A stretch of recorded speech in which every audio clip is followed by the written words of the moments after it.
Look out, world, we're live. Good morning.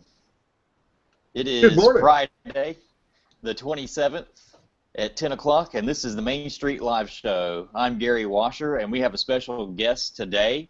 His name is Darren Kirkus. How you doing, Darren? I'm doing well. This is fun. The worst part is my face is down here in the corner. It's like right down there. It's hard to look away.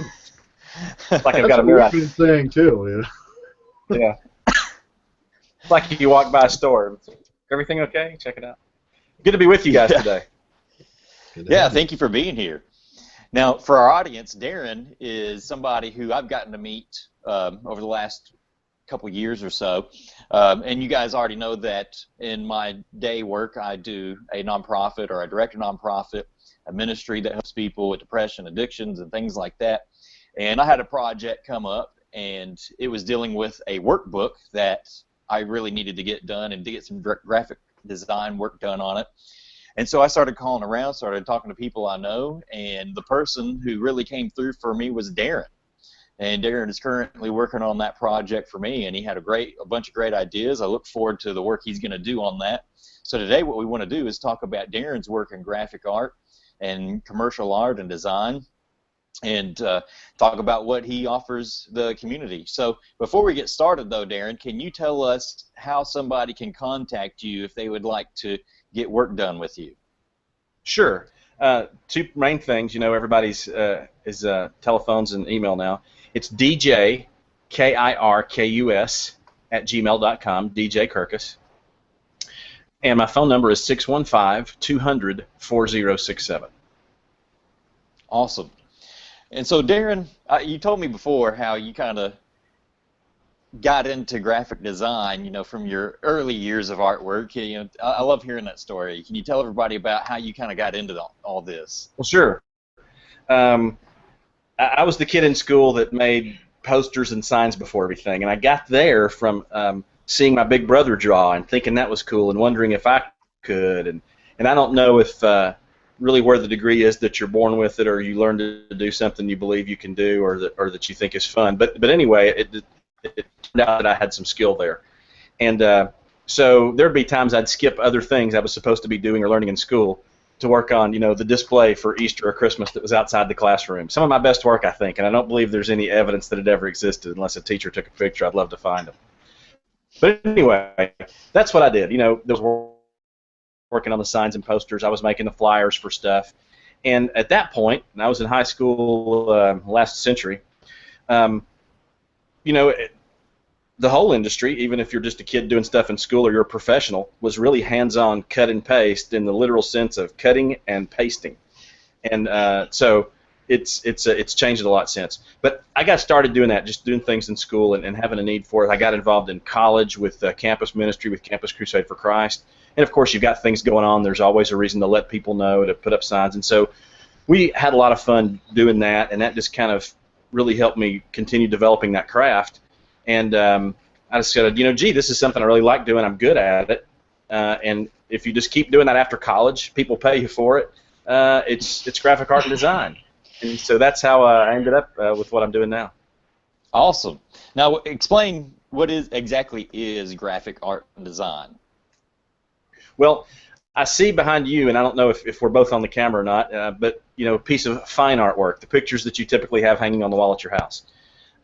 Graphic art or commercial art is that same creative process. A lot of the same tools are used, but it's for the commercial aspect of advertising a cause or a business or spreading word about an issue. A lot of times you see there's words involved and messages involved in graphic art and design. And probably everybody's familiar with Andy Warhol, where you see kind of those things crossing. He was doing graphic art and design before we had any computer tools and stuff. And so some people hang those things on their walls. Some people see them as advertising. But that's graphic art and design. That's what that is. It might be a business card. It might be a full-page ad in a newspaper or some printed publication, billboards. It might even be on TV or the internet. And in every commercial you see, a part of that is graphic art and design, where they're communicating the company logo or the message or the image in addition to all the visuals that are there. So a big role of what you do is not just the art side of it, but I mean, would you also say there's also a skill that is needed when looking for a graphic designer, that they need to have a skill in marketing as well? It helps if you're doing graphic art and design. Depending on, it certainly helps to know, how do I communicate? What will effectively reach people? And then you get it down into the nitty-gritty of, some fonts don't work in some circumstances. And what's easy to read when you're sitting at your screen or looking at a paper up close is a very different thing than what's easy to read for somebody when it goes by them in just 30 seconds or on the highway at 70 miles an hour. Gotcha. So you have, and I think he was actually a secret agent with the Men in Black. So it's a lot going on there with Andy Warhol. A lot of layers. Do what? I said there's a lot of layers with somebody like Warhol. Oh yeah. Yeah. So when somebody, say they wanted to call you and look into getting your service, what's the process like in doing that, and what kind of things do y'all go through? What are you looking for? What are you going to ask them? Yeah, so I know ideally that's a we'd lot sit of questions. down. It is. Ideally we'd sit down and just talk about, what do you need to accomplish? There's real simple things like I need a business card, and it's just, I want it to be a standard business card. An attorney, for example, would almost always have a real standard, or an accountant probably, a real standard basic business card. And that's boilerplate. It would just take minutes probably. In a font, maybe they've got a logo, you need to develop one, but it's always going to be real, in those cases, typically real streamlined. Logo is a whole other aspect, but something like that is pretty simple. Now, if it's more complicated, we've got an ad we want to do in the paper, we want to communicate a message to people, then you get into the details of, okay, what is it you have, what do you want to communicate, what's the feeling, and you want, ideally, when somebody sees an advertisement or a commercial message, that what they get, should they do business with that entity, is what they're expecting from that ad. So while you may find something that's effective that doesn't match reality, that's really not the best way to do it, because you don't have long-term success. So you want to learn what the nature is of that client, cause, issue, business, so that you can really reflect that well in what you do. And of course, you've got to boil that down to what people can take in our short attention span for advertising. Do you ever find a clash with a client, like they want you to do a certain thing, but you actually, maybe through trial and error or through other knowledge, that probably is not going to work? Do you ever have issues like that, and how do you handle that? Yeah, sure. Well, and it depends on the amount of, this is something I can't do, and I need a professional to help me with it. But ultimately, you go with who's writing the check. I mean, if it was a cause or an issue I didn't agree with, I suppose I might just back away. But I'm sure I would. But ultimately, it'll come down to, I really think you shouldn't do it this way, and here's why, and here's an example of what I think will work better. But they're writing the checks for your work in the ad space, and so that's where you end up, is what ultimately what they want. And it's almost always a mesh of those things, so that you have a win-win, so that it is what they want and what they feel, but it's something that you're proud to have done, and it works well for communicating the message, reaching the audience that they want to reach. Right. So what do you enjoy about this? What do you like best about this? Well, it's the creative process. I mean, I like fine art and do that some well. I'm just generally an artistic person, and so the creative process of starting with a few ideas, maybe completely a blank canvas, but usually there's a few working pieces you have to put together, and that's kind of fun when you've got, I have this that we have to do, and I have this that's a known, and then we have this other space in here. How do we mesh those things together? And that whole creative process is a lot of fun, and for me, there's usually a process I go through where I'll do a number of different drafts or ideas. You create a few different versions of whatever the project might be. It's an ad, it's a logo perhaps, and you go, yeah, this is pretty good, but we're not there yet. And there's a place at which the switch just flips, and you go, ah, this is it. And I just and that's really it's a victory sort of feeling. That's really fun. It's like winning a race or completing a marathon or something like that. It's a really neat thing to get to the place that this worked, and that is it. That's the great idea. And working to get there, and then the experience you get when you've arrived at it, that's a lot of fun. Do you ever have those moments sometimes in your sleep, you hear about these people who have like some kind of dream or something, and it's the inspiration. I don't know that there's been too many dreams, but ideas will sometimes will come to you in outside of the box. A fictional ad man that almost everyone knows is Don Draper, and of course his character is just conceptual. Other people do other work, but it's evident on that show that they've had some writing from people who were in the craft, because one of the things he told somebody in giving them advice on how to do the work was think about it long and hard, work it over in your mind, and then go do something else. And once you've set up your mind to work on something like that, then it will in the background be working on the solution to that problem, the way to create that image, whatever it might be. And this applies to other areas. And so once you kind of get on something, you spend a couple hours, getting something set up, then you've got to move on to other things and live life. You might be, driving down the highway and it pop into your mind and those things kind of click as to, this is the way I should go, here's what I ought to do. Sometimes that comes from seeing something else that, maybe it's a highway sign, and somehow that ties into what you want to do, and you think, that color is something we need to incorporate, whatever it might be. But the ideas sometimes.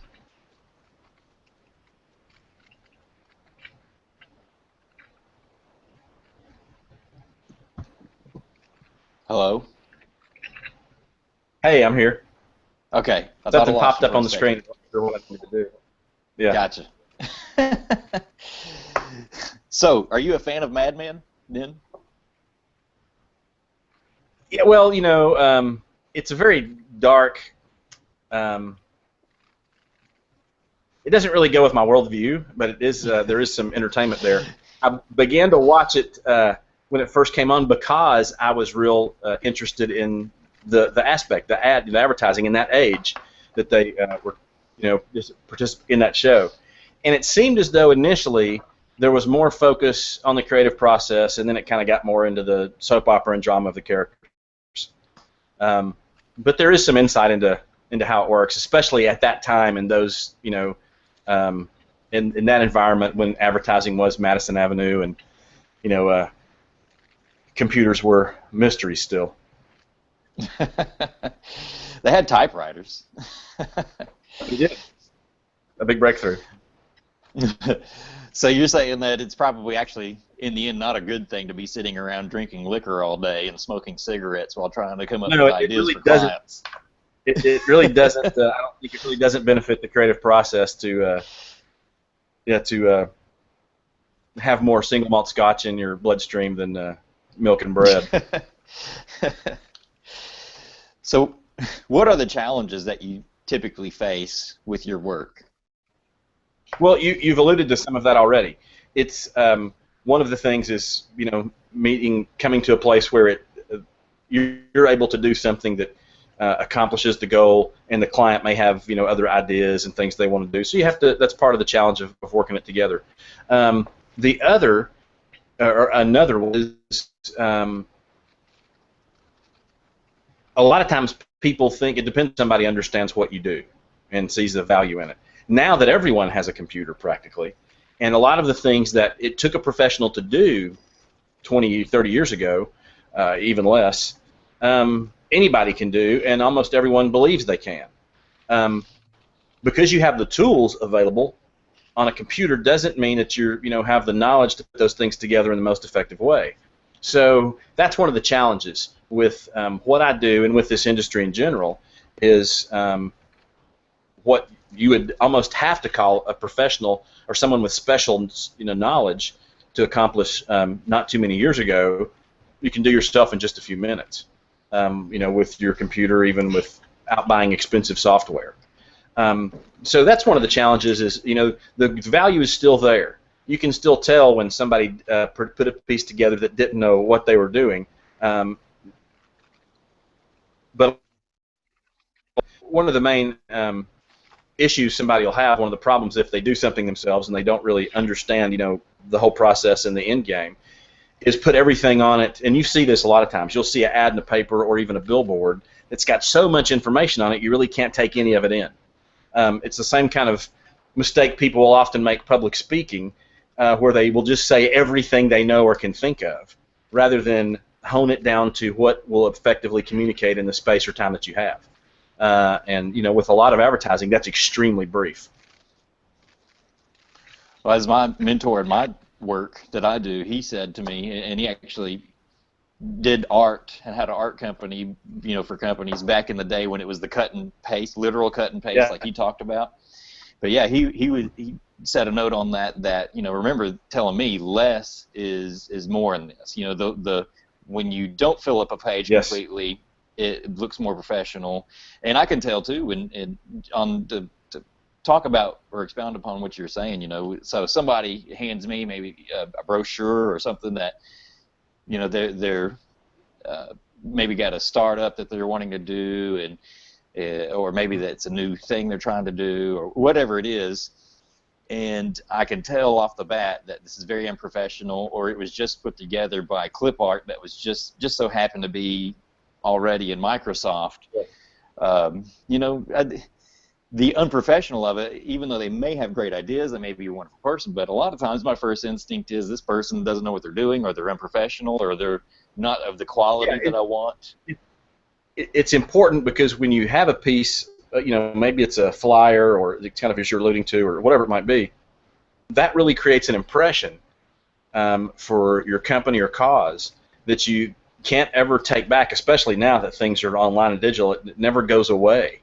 And but more importantly, or as important, I suppose, is that that first impression, that somebody has is really, really strong and hard to overcome if you make the first impression poorly. And so if something looks sloppy or undone, or the information's not there, one of the biggest mistakes people make, it's a flyer, it's a web page, is they don't put their contact information on there, or at least don't do it well. A lot of restaurants have web pages where you cannot figure out how to call them or what their hours are. It's crazy. I mean, the most important thing about a restaurant is where is it, when is it, and can I reach them if I need to, in that order probably. And so, if you can't do that, then no matter how much somebody says, ooh, that looks delicious, they don't know where to get it or when. So there's a lot of things like that matter. You see some nice, some clip art stuff I see popping up on the screen. There's useful things there, but it's being able to put this together in a way that flows, and it doesn't look choppy, and it doesn't look like, as you said, cut and paste, that somebody just sort of threw things together. And there's so many different reasons and looks. There's sometimes you want a thing to look rough and more homemade, and there's sometimes you want something to be real polished. If you go real polished for, something like maybe a hiking trail or a craft class or something, I don't know. But there's things that where that real polished, super, professional look that might work good for an attorney or something doesn't work for other things. So there's always there's a really wide range of just the kind of the look you want for the reason and the cause and the time.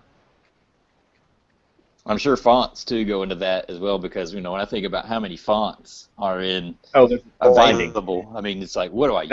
I've spent hours and hours on a project looking at the right font, getting it on there, and sometimes you think I just want to create it myself, and sometimes I do, but it really matters. It needs to be a kind of font that has the sort of weight and readability. Like there's a lot of the little wispy, fonts that are thin and they're have little curly cues and stuff coming off of them. Well, that's good if you're doing an invitation to a girl's birthday party. But it's not good if you're running for office, and because it doesn't convey the right weight, gravity of the situation, and people can't read it quickly. So that's one of my I guess pet peeves, or the sort of things mistakes I collect the most, both by taking pictures of them and in my mind, is when people do bad campaign art, bad campaign signs. It's remarkable what sort of train wrecks are out there because somebody doesn't get a little bit of professional help, or they can't keep themselves from putting every good word they can think of on there. So, in other words, I mean, it's not always the most expedient thing to go to the lowest bidder. I mean, some things we do want to spend a little extra on and get up front the right thing the right time the first time, and that way we can from the get-go have the right kind of rapport that we want to build with clients. Yeah, you're exactly right. And you get into talking about cost in the materials too. I mean, you want the work to be done well, but then your materials matter. Both if it's something somebody's going to have in their hand, does this seem flimsy and of not much substance, or how does it work out in the environment it's going to be in? The campaign sign issue I think of, a lot of times people get those more cheaply. They print them on both sides, and all it takes is a little bit of light on the other side to make the whole thing look completely different and be unreadable. And that happens really often. So people just aren't thinking about the end game. What's this? How is the person I want to experience this image going to, when they go by at 30, 40, 70 miles an hour, what's going to happen when the environment that it's in changes? If it's something that needs to last so that they can use it again, is it made of some material that will? A lot of things there that you get into, and then there's a lot of times the materials you use in your marketing advertising convey a feeling about what you're doing. It might even be some sort of a gee whiz thing, like we've used clear envelopes for stuff. That way you don't have to worry, do they go to the trouble to open if they see your message, and it's kind of an interesting experience because you don't get those often for, oh wow, this is something different, new. So anything like that you just need a few seconds that you get somebody that you wouldn't otherwise have them, and that gets your message across. And if you miss those few seconds, you may miss them completely. So, in thinking about a lot of these things that you work with people with, I guess a lot of this has been trial and error over the years, or oh yeah, the whole process, even something that I would do started tomorrow, there'd be a lot of no, that doesn't work, or I like this, they don't like it, or that whole process of, yeah, this is going that way, this is pretty good, but we're not there yet. I don't feel the spark from it. So there's always trial and error, and then as you do that again, you know how to get to the place you want to be quicker. The more you do it, the more efficiently you can get to where you want to go. You understand the process and so forth. Even so, as long as I've done this, there's always discovery of a new way to do something, or something that kind of happens maybe accidentally together. This is very true of fine art, but there's always discovery in it, and that's a real enjoyable part of it. And of course, it's there everywhere, and a lot of it that over the last hundreds of years has been saved. So there's seeds for ideas everywhere you look. You don't want to copy what somebody else has done, obviously, but you can always learn something from anything else you see. And often I'll see a piece of work that really strikes me, and I stop and wonder, would I have done that? Could I have come up with doing it that way? And I'm always very intrigued and impressed when I see something. I go, wow, they really, kind of got there in a way, put some things together in a way that is untraditional and really works. And it's neat to be inspired by other people's work. Do you find it a challenge to your work that when there are other people who are professionals, say in the local greater Nashville area, because we talked earlier about the folks who want to try to do it on their own, but it ends up a lot of times being not very great quality. But do you find that there's a challenge in just other professionals being around? Oh, you mean just competition? Exactly. Yeah. Well, sure, there'd be more work for anybody if a lot of the people weren't there, but it's not a big issue, because with me, and I think for many people that are doing what I'm doing, especially as I do it, where I don't build a big company or anything, it's me, and I work with others as needed because of their skill sets or the size of the operation, but it's job by job. That it's word of mouth. And so, it's relationship marketing really that is what works for what I do. It's not because I have an ad in the Yellow Pages, which I don't, but it's just you talk to somebody, they need something, you go, oh, I can do that, or somebody else that you've done something for refers people, and that really creates a good flow of traffic. So because it often happens that way, it's really not an issue of other people being in the mix or being out there available to them. And I don't know how many other guys and gals in Nashville do the same kind of thing I do. It's thousands, I suppose, and they probably all the same way. That answers another question too. Is if you work solo, or if you work with a crew or a team of people. So basically, you work You fly solo on this work. Well, business-wise, it is just me, but I'm always working with somebody. There's the client who is a big part of what you're doing and their vision or ideas or hopes or goals for it. And then oftentimes it'll be a project that involves other people. So if it's something that also involves web pages and a PR firm and all that kind of stuff, then there's a lot of work that you do interactively. So that this piece over here that maybe I'm giving more attention to needs to match up and link to something else that's going on over here that might be an event or their web page or something like that. And of course, in something like a web page or whatever, graphic art is there a lot. We'd be interactive on that. But I don't typically do codes and stuff like that. I dabble in web stuff, but I primarily work in the design aspect of creating that visual and then letting somebody else, make this pop up, spin around, go across the page, whatever it is you want it to do. Gotcha. So basically, you have to get your own professionals to do where you're not as talented too. Sure. Yeah. It's a project that's of Mitch's size is a team effort usually, and so there's other people, other professionals that you work with on it. Awesome. Now, you work with a variety of clients. I know you were showing me some things you were doing for a transportation presentation that was going to be done. And do you work a lot with government people, government individuals? Do you work mainly with other businesses? Do you have a specific clientele, or is it a pretty good mix? I don't often. I've seldom worked with people that are directly a part of government. They've got all that kind of stuff in-house typically. I work with a lot of people that are associated with government and kind of along the fringes of that. I mentioned elections and that sort of campaign. So then folks that kind of puts you, if you do some work for that, then you develop a set of relationships and people that are working around and even in government in some cases. But it's primarily, it may be a group that wants to influence the government, because we would like to accomplish this, task. Some things like that have, you'll remember, been through recently is there was a campaign for wine and grocery stores. Yeah. That was a government-related effort, but wasn't government directly. And so a lot of people worked on, creating the images and stuff for that. I know about it. I wasn't involved in their artwork, but there's things like that where you're along the fringes of government. But typically, every once in a while, somebody might hire me to do a job for a government office, but they have a lot of that in-house. Right, gotcha. When it comes to some of the work you do too, you show me, and what you were showing me, you didn't actually do a lot of the artwork, but you actually took the pictures for the book.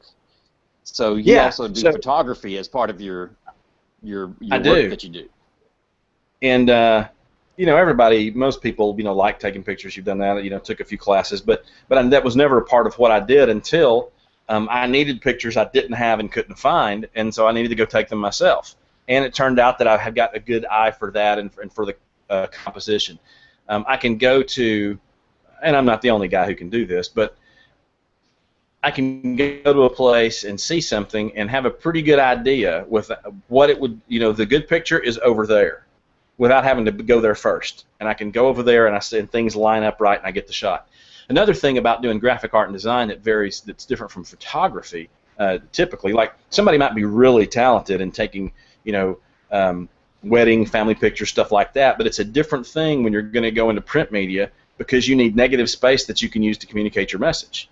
So a good family picture would probably be centered, but a good campaign picture would be way off-center so that you had the image of the person here, and in all this space across here, you could communicate the message that you have. We're trustworthy. Buy your jewelry from us, or vote for me, or buy your car here, or whatever. But you've got to have a different kind of layout for images. And because I had that in my mind already and knew what I needed, it was easy for me to take those pictures. So that got me into photography. and then there's some publications that have been done where I wasn't doing the layout and the graphic art, but I went and got the pictures to go in it, and that is a lot of fun. That's where the peril can come in with what I do. Is sometimes if you you have to be careful where you step to get just the shot you want. You know, if it's bridge, water, train tracks, that sort of thing. So I haven't been harmed yet, but and I don't expect that I will be as long as I remain careful. But there's certainly sometimes that you need to watch where you step to get just the right image. Awesome. Do you find that doing this kind of work that it is a gift, like you're born with it? Is it something that a person can learn to do and learn to gain that eye to see the right picture? Or what would you say, or is it a combination of both? Well, it's a combination. A person can certainly learn skills and do what I do with proficiency, I think. If somebody's more in that set, they're going to be, it's going to have a different look and feel, but not better or worse. So if you see somebody who's primarily working from the standpoint of just kind of natural talent, I suppose you'll see more, it'll be less rigid, I would imagine, and there's more flow to it and that sort of thing. And if you see somebody who's really studied the craft and the skills a lot, I would imagine, you're going to see, I think, more, it's going to look more closer to an engineer's drawing than a painting, I guess, is for lack of a better way to put it. So there's certainly some of both there. But I had a friend who played basketball at Tennessee Tech. He started, and he said people called him a robot because he didn't show up with a whole lot of natural finesse and skill, as he described it to me. I played a little pickup ball with him one time, and I was totally lost. So he was got a lot of skill, a lot of talent. But to hear him tell it, he learned it. It was mechanics. And so he really had the mechanics down, and when you saw him play, he played well not because of natural flow or finesse, but a real dedication to studying the mechanics. So you can get there, either way or a combination of those two. Cool. Well, that's good to know. I mean, and some people may not maybe want to take it to the level you have. Maybe they just want to learn a few things just to have fun. I'm sure people do that as well. Yeah, art in itself, whether you're playing with words or you're painting a picture or drawing something, is really useful, maybe primarily for just the experience the person has while they do it. So I always try and encourage people, it's not about, oh, I have talent, I'm creative, I'm not creative. Everyone is creative, period. And anybody can make things, can paint. And it's just letting yourself do that. If you have to get past this has to be a masterpiece, it should look like that. It's just, I'm going to take some time and take these materials and put them together and see what happens and do it again and not worry about the first thing I do being the thing I want to hang on the wall. Maybe you never have anything you want to hang on the wall. But that experience can be very therapeutic. A lot of people benefit, and you'll know a lot of people that have accomplished other things than they, like in the extreme example, somebody like a Churchill, but will then sometimes on the side later in life, take up painting and art, because it's a way to express themselves and, kind of clear their mind, and it's just very therapeutic. So I encourage people, get involved, do something like that, put your hand to creative things, not with the end game of money, just having that experience of making something yourself, of trying to put, things you picture. It might just be a collection of colors and not really an image of anything, but it's still a good time and you feel good for the process. It's a lot like in music too, where you can't expect to pick up a guitar the first time and think you're going to play like Eddie Van Halen or Stevie Ray Vaughan or anybody like that. The first time you're going to play, it might sound like something, but it's not going to be on that level yet, and it takes time to get to that level. Yeah, and with art of just about any kind, it isn't about if your goal is to great excellence, then wonderful, do that. But get just as much out of it just from participating. Right.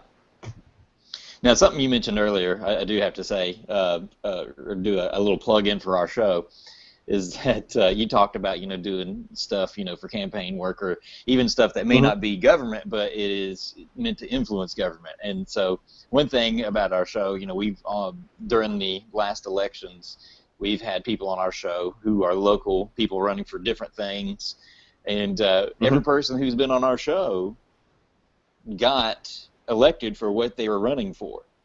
So, any people that you might work with in the future, this could be a good opportunity for them to, get their message out there, let the voters know who they are, what they represent, and what they believe. So. Yeah, that's rare company. That's awesome. Yeah. Going back to art real quick, I have another question that's maybe not related to your work on it, but Donald Trump, who you and I actually both saw not too long ago, he was reading or writing in one of his books that I read, I think it was The Art of the Deal, he mentioned something along the lines of he thought that abstract art was a fraud. And but the reason he set this up by saying he was with a friend who was an artist, a well-known artist, and before they went to dinner, he said, "Donald, watch this." And he took a couple of cans of paint, threw it on a canvas, and said, "All right, I just made $10,000. Let's go to dinner." And this guy did other work that was not abstract, but Donald was thinking just because of his name, people will pay that for that piece of artwork. So do you think there is some, can you educate us at all on abstract art, its validity or lack of? Well, sure. You'll see something and go, I don't get it. I could do that. But those things may be true. But it really just depends on, what you get from it. There's a number of there's some abstract art actually here in my living room with me, but it's just the feeling you get from it. And if that is good, if you like it, then it's art to you. Donald Trump may not have an appreciation for stuff that's more abstract. Nothing wrong with that. But it's really remarkable the power that just some colors can have in a room. You know what it's like. You paint a wall and paint that wall different, or put a design on that wall. Well, the same thing with hanging a picture. There's a lot of power in just the color and the way that somebody might play with light. It could be a piece that just took mere seconds, throwing some paint towards a canvas before you go to dinner, and it could really look fantastic. And it might be that something that seems that haphazard really took somebody a lot of time to work out and develop the skill to do. You really can't know unless you see the creation of the art happen. But it's all in the eye of the beholder. It's what you appreciate. There's, a lot of times for somebody, it's more difficult to get that freedom to kind of do something and just let stuff flow and it be loose than to be real, rigid and just right and paint that flower exactly like it looks. So for one person, the getting it just right to make it look like you want it to or look like real life is the big challenge. And for another, they had that talent. We're almost born with the skill to do that. And for them, what's difficult is to do the more impressionistic thing. And so there's a scale from the realistic art to impressionism to things that are more abstract and photography. So it's really just what you like. It's all legit. As anything goes, it's what price will the market bear, and that's what a thing is worth. If you see something very valuable and you could do it yourself, then just do it. Hang it. And put it on your own wall. That costs $25 to make. Yeah, exactly. You can just go to the local art store and get your supplies and just be done with it. Pick up the stuff and do it yourself. Then you can hang it on the wall and say this, I've got a masterpiece. I did it myself. Now, going back to your work specifically, how is what you do perceived from people on the outside? Well, I've alluded to that, talked about that some already. They, a lot of times people think, well, I can do this. It's a lot simpler, and they don't understand. And so that's where you put the kind of stuff that people do themselves and throw together. Or what if we put all these things in? And a lot of times, the people will have something they're passionate about, or we need to make money on this for whatever product we're selling or thing we're doing, and they will have a difficulty turning that down enough so that you communicate it effectively, rather than throw everything, all the images, all the words up together there. So that's one of the things is people don't realize some if they don't understand or haven't studied the art, and anybody that's really got much business skill, I think, understands this. So it's typically not a problem there. But that's one of the challenges is people don't understand that less is more, as you said, and so and that they aren't going to just do it themselves just as well. And in the case that you can, then go for it. If it's a business card and your logo's already been developed, and you want it to be a real classic thing, well, there's very little difference probably than what you could do yourself and what I would do. And I'm sure there's also occasions when, you're throwing out a flyer not to necessarily do marketing, but it's just something amongst a church group where, it's just to have the information on it. I mean, in that case, it's something I would probably think that you would say, yeah, do yourself. I mean, you're not trying to necessarily impress anybody. You're talking to a group who's already sold on your idea. Yeah, well, and in that case, it can be very valuable to have a professional help you with the organization and layout, so that you have a tool that you can continue to use. Like, here's a template that works so that you can get your information in the right place, because you want it to be, in the case of a flyer that's at church that's just in-house, still something people can experience effectively, that the message you want to communicate is there. That gets into spacing and negative space and the size that you write things and so forth. And you're going to be making first impressions with new people that walk in the door. And so, something that you can tell when something came off of a old black and white copier, and you can tell when something was in a little different way. And for some things that doesn't matter, and for some things like a publication that everybody might get on a Sunday morning at church, it really does matter. Right. And I think you also alluded to something there too, is that you might have great work, but it also needs to be done with a quality printer, with quality. If you didn't do it with the appropriate printing equipment, it still may come off as not looking good or unprofessional. A big aspect, a big benefit from working with a professional in graphic art and design and communicating your image is they should know the language to talk with the other people that are part of the process. I'm one part of the process. Beyond me is printing or web or TV or whatever media that it's going to be used in, medium. And then the language and having relationships there with people. So for example, I did a piece one time for a client, had a message to communicate. It was a real timely thing, and they had a printer they really wanted to use, and so I didn't have any choice on who did it. And I learned from this that I change my pricing depending on if I pick the printer or if you do, because it's going to be a lot more trouble for me if I don't have any control over who I work with, often. But we had to use this printer, so we did. So they gave me a proof, and we approved it. I found out later that proof didn't come off the same machine that was going to do the printing. So none of the colors we saw were actually what happened. And what we created to be blue turned out as sort of a shade of purple. Now, not bad necessarily, still communicates the message, but if your company color is blue and it's purple on your flyer, it just ain't right. And so you have to be careful and you have to be knowledgeable about what's the next step.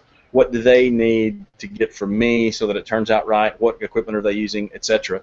And if somebody's printing something without dialing it in to the specifications that you want, then you're going to create one thing, and then when you mass produce it, get something else. That's good to know. And that's one aspect that a person is not likely to know unless they work in this field. Right, because I would just assume that, okay, it came off this printer, it'll look the same on that printer. But like you were saying, that's not necessarily the case. No two printers give you the same thing, just right off the bat. It's got to be, dialed in. Right. So, real quick, once again, so that everybody knows how to contact you, can you go ahead and give your contact information again if people were wanting to use your services? Yeah, sure. DJ Kirkus at gmail.com, DJ Kirkus at gmail, and the number is 615-200-4067. Awesome. Well, Darren, it's been a pleasure to have you on the show. Is there anything else you'd like to say before we finish up our interview today. Well, it's been great to talk with you. A lot of fun. I look forward to working with you on the project we've got as we go forward with it. And I'd encourage anybody that sees this, whenever you got a project to do, something that matters, really consider getting a professional involved. Might not be me. Maybe you live in California and that's not practical, but for me to be involved in it. But if it really matters what you show to people, get somebody who knows to look at it with you and help you develop that product. And I'd encourage people too, pick up a paint brush, get involved, do something, take some time out of your busyness you'll find that it benefits your soul to do something creative. Awesome. We thank you for being on here, Darren, and we look forward to having you maybe even on at a future show and maybe even some of your clientele. So we thank you once again for being with us today, and if you're watching, that concludes today's show. Thank you for being on Main Street Live. Thanks, Gary. All right.